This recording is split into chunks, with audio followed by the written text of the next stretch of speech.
कोन अर्थर अभाव को नहीं आपण चिंतित कि आधार कार्ड थिले सरकार आपण को देबे टंका जरूरी समय रे आपण व्यवहार करि परिबे एही टंका को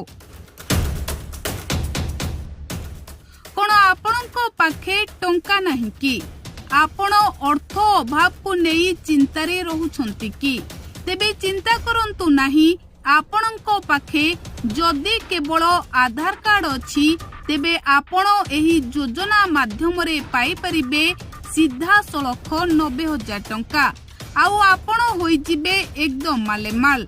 तेबे आसंतु जानिबा केउ योजना रे आपण पाइबे एही टंका आउ किपरि करिबे एही योजना रे आवेदन। दर्शक बंधु साधारण लोकंको पई सरकार अनेक योजना करूछंती। लोके जेउ भली भाबरे स्वावलंबी हेबे छोट व्यवसाय आरंभ करी धनी हेबे एही लक्ष्य नेई सरकार अनेक योजनार शुभारंभ करूछंती।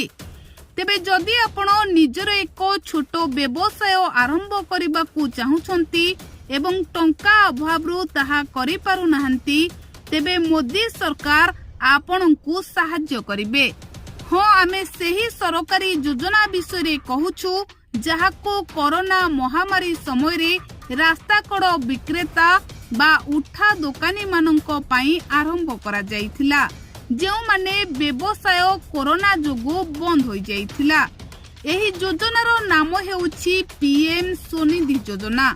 निजर व्यवसाय आरंभ करिबा पाई एही योजना माध्यम रे सरकार 90,000 टंका पर्यंत ऋण प्रदान करूछंती।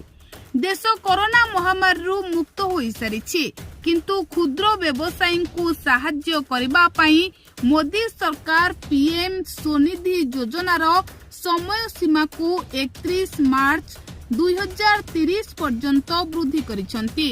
एही अधीन रे लोकन को निज व्यवसाय आरंभ करिबा पई आर्थिक सहायता करिबा पई सरकार एही योजनार शुभारंभ करिथिले।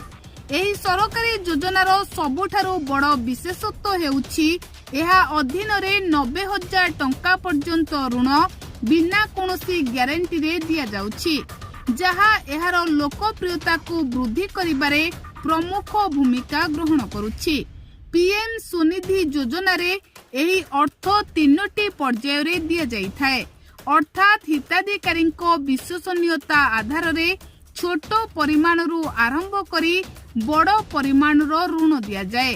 प्रथम किस्ती परिशोध करिबा परे द्वितीय किस्ती एवं परे तृतीय किस्ती रे ताठारू अधिक भी ऋण मिलिथाए। स्वनिधि योजना रे आवेदनकारी आवेदन मंजूर हेबा परे सरकार प्रथम किस्ती रे 15,000 टंका दियंती, द्वितीय किस्ती रे 25,000 टंका दियंती एवं तृतीय किस्ती रे 50,000 टंका होइथाए। बिना कोनोसी ग्यारंटी रे प्रथम किस्ती भाबे मिलिथिबा 15,000 टंका को निर्धारित समय मध्यरे फेरस्त करिबा परे ही द्वितीय किस्ती जारी करा जाए एवं एहाको मध्य ठीक समय रे परिशोध करिबा परे तृतीय किस्ती रे एककालीन 50,000 टंकार ऋण प्रदान करा जाइथाए।